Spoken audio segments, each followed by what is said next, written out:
अगला प्रश्न क्या है कि एक उत्तल दर्पण की फोकस दूरी 20 सेंटीमीटर है।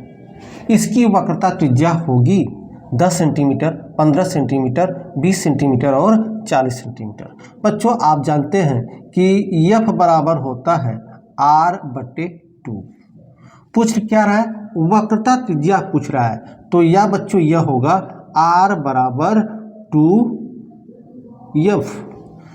ठीक है, क्योंकि इसमें क्या हो जाएगा, तिर्यक गुणा हो जाएगा बच्चों।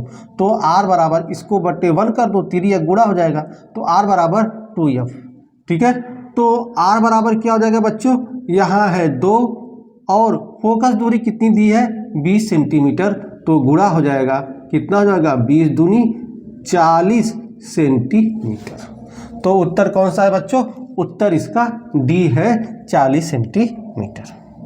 चलिए अगला प्रश्न देखते हैं बच्चों। प्रश्न नंबर 4। दो माध्यमों की सीमा पृष्ठ पर एक प्रकाश किरण लंबवत आपतित होती है तो अपवर्तन कोण होगा। ध्यान रखिए बच्चों, तो इस तरह से मान लीजिए ये है, ठीक, तो कह रहा है कि दो माध्यम है, ठीक, और ये पहला माध्यम है, यह दूसरा माध्यम है। कह रहा दो माध्यमों को सीमा पृष्ठ, यह सीमा पृष्ठ है बच्चों इसका, एक प्रकाश किरण लंबवत आपतित होता है, लंबवत अर्थात ये आपतित हो रहा है, लंबवत। ठीक है बच्चों, यह लंबवत आपतित हो रहा है ये, तो कह रहा है कि लंबवत आपतित होता है तो अपवर्तन कोण क्या होगा बच्चों।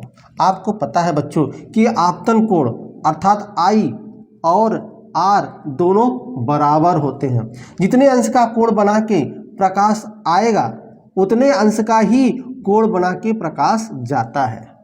तो यहाँ देखिए, यहाँ पर उसके लंबवत आ रहा है अर्थात अभिलंब के साथ कोई कोण नहीं बन रहा, यही अभिलंब है इसका, और प्रकाश अभिलंब से ही आ रहा है तो कोई कोण नहीं बन रहा है, 0 डिग्री का कोण बन रहा है।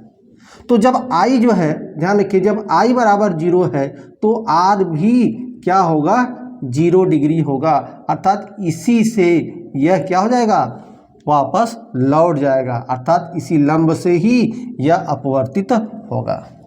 तो कौन सा ऑप्शन है बच्चों? ऑप्शन 1। समझ में आया बच्चों? चलिए प्रश्न नंबर 5 देखते हैं। प्रश्न नंबर 5 क्या है? समतल दर्पण के सामने एक वस्तु दर्पण से 10 सेंटीमीटर की दूरी पर रखी गई है। समतल दर्पण है बच्चों, कौन सा दर्पण है? समतल दर्पण है ये समतल दर्पण, सीधा सपाट दर्पण के सामने एक वस्तु दर्पण से 10 सेंटीमीटर की दूरी पर रखी गई है। दर्पण से प्रतिबिंब की दूरी होगी। कौन सा दर्पण है? ध्यान रखिए बच्चों, समतल दर्पण है। समतल दर्पण में जितनी दूरी पर वस्तु रखी जाती है उतनी ही दूरी पर उसका प्रतिबिंब भी बनता है। ठीक है, तो समतल दर्पण में जितनी दूरी पर वस्तु रखा जाएगा उस वस्तु का प्रतिबिंब भी उतनी ही दूरी पर बनता है। तो इसका उत्तर क्या होगा?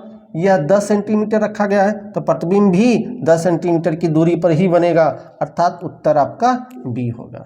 ठीक है बच्चों, चलिए आते हैं प्रश्न नंबर 5। प्रश्न नंबर 5 क्या है बच्चों कि एक उत्तल लेंस की क्षमता 2 डायोप्टर है, इसकी फोकस दूरी होगी।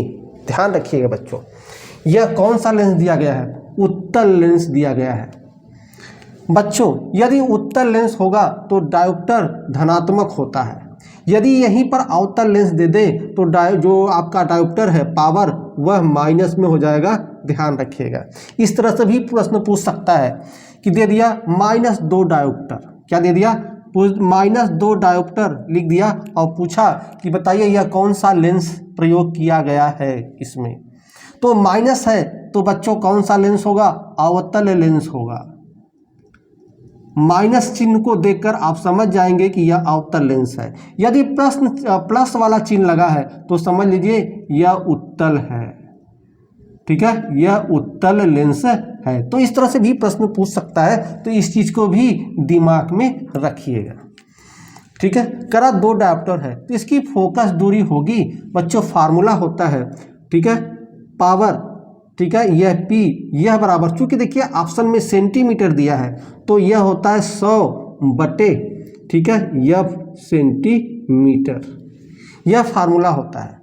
तो हमें किसका मान निकालना, याद करना है बच्चों? फोकस दूरी। तो फोकस दूरी क्या होगी बच्चों? ध्यान रखिए, फोकस दूरी यह F, यह एफ बराबर, ध्यान रखिए यह यहाँ चला आएगा और यह पी यहाँ आ जाएगा, अर्थात यह हो जाएगा 100 बटे पी यहाँ आ गया, एफ यहाँ चला गया, यह आ गया पी, यह बराबर 100।